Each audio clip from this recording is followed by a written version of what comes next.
যারা আমরা এখানে বসে আছি, দেখবেন প্রতিটা মানুষ ইনকাম করে, আর তার ভাষাটা ঠিক এই যে আমি যা কিছু করছি আমার বেটার ভবিষ্যৎ করছি। বলেন, আমার বেটা বেটির কি করছি? ভবিষ্যৎ করছি। আল্লাহু আকবার। কে কার ভবিষ্যৎ করে?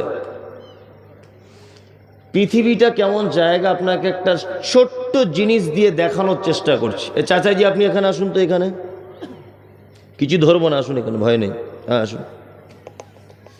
এই দেখুন পৃথিবী কেমন জায়গা, আপনাকে একটা জিনিস দেখাই, আপনি অবাক হয়ে যাবেন। আপনার বয়স কত হবে মোটামুটি? 60-61। আমি আল্লাহর কসম বলছি, এই লোকটাকে আমি চিনি না, অপমান করার জন্য ডাকিনি, আপনাকে একটা শিক্ষা দেওয়ার জন্য ডেকেছি। আর আপনি কিছু মনে করবেন না। আপনার আব্বা মা বেঁচে আছে? আব্বা বেঁচে আছে? কতদিন আগে মারা গেছে? 10-15 বছর?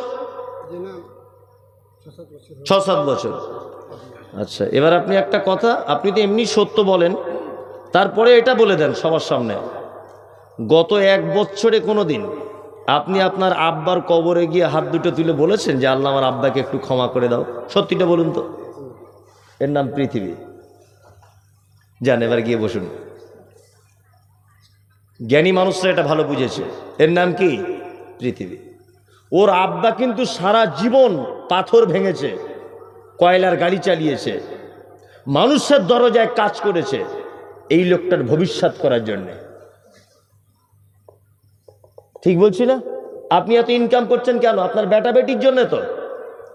তা ওর বাপ যে এত পরিশ্রম করে এই লোকটাকে মানুষ করলো, বেটার ভবিষ্যৎ করে দিল, জায়গা করে দিল, তার ঘর করে দিল, সে আজকে কবরে শুয়ে আছে। একবারও লোকটার যাবার টাইম হয়নি যে আমার আব্বাকে গিয়ে বলবো যে আল্লাহ তুমি আমার আব্বাকে একটু ক্ষমা করে দাও। এর নাম পৃথিবী। তার মানে আপনার নিঃশ্বাসটা যতক্ষণ চলবে, আপনার স্ত্রীর কাছে ততক্ষণ আপনি দামি স্বামী। আপনার পকেটে পয়সা যতক্ষণ থাকবে, আপনার বেটার কাছে আপনি দামি বাপ। আপনার পকেটে পয়সা যতক্ষণ থাকবে, আপনি শাশুড়ির কাছে দামি জামাই।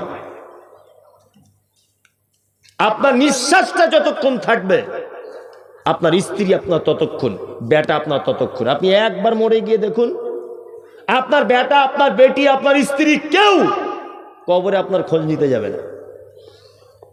দেখুন, ওর আব্বা মারা গেছে 5-7 বছর আগে, কবরে একবারও গিয়ে বলতে পারলো না যে রব্বির হামহুমা কামা রব্বাইয়ানি সগীরা। আল্লাহ, এই দুয়াটাও যদি না জানি অন্তত বাংলাতেও তো বলবো যে আল্লাহ আমি কিছুই জানি না, আমার আব্বার কবরের সাইডে দাঁড়িয়ে দোয়া করছি, তুমি আমার আব্বাকে ক্ষমা করে দাও। এটা বলা যেত কি যেত না? যেত, কিন্তু টাইম নাই, এও দুনিয়া নিয়ে ব্যস্ত।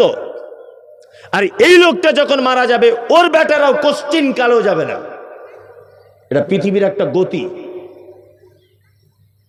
ওই জন্য আপনাকে বলছি, বেঁচে যখন আছেন 10-20 টাকা থাকে, আপনি নিজে হাতে দান করে যান। মারা যাবার পরে আপনার বেটা আপনার জন্য করবে, এটা আপনি ভুলে যান। এটা কবরস্থানের উন্নতি কল্পে জলসা। কি বললাম বুঝলেন? যেখানে আমাদের শেষ জায়গা, ঠিকানা, শুতে হবে,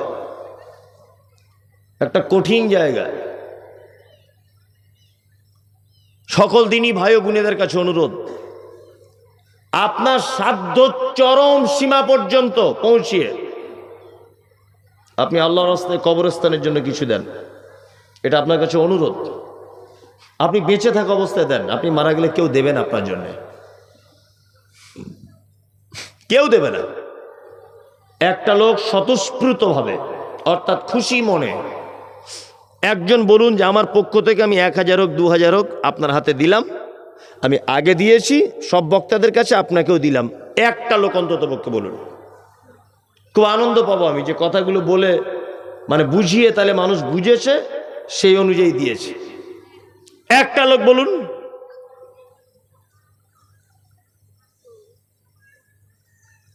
অন্তত 1 টাকা দিয়েও আপনি তো বলতে পারতেন যে আমার পক্ষে 100 টাকা সম্ভব। আসলে ভুল আমারই হচ্ছে, একই জমিতে তো বারবার চাষ দেওয়া ঠিক নয়। সন্ধ্যা থেকে চাষ চলছে, তাই না? আল্লাহু আকবার। হ্যাঁ, 30,000 টাকা আমি দিলাম, প্যান্ডেলের 30,000 টাকা দিয়ে 1,000 টাকা দিলাম আমি। প্যান্ডেলের 30,000, উনি 1,000 এখন দিলেন। আগে 1,000 দিয়ে এই দেখুন, আগে 1,000 এখন 500। আমার কথা মনে আপনারা বুঝতে পারেননি। পৃথিবী এমন একটা জায়গা, এই যে 500 টাকা আপনি দিয়ে গেলেন, এটাই আপনার শেষ।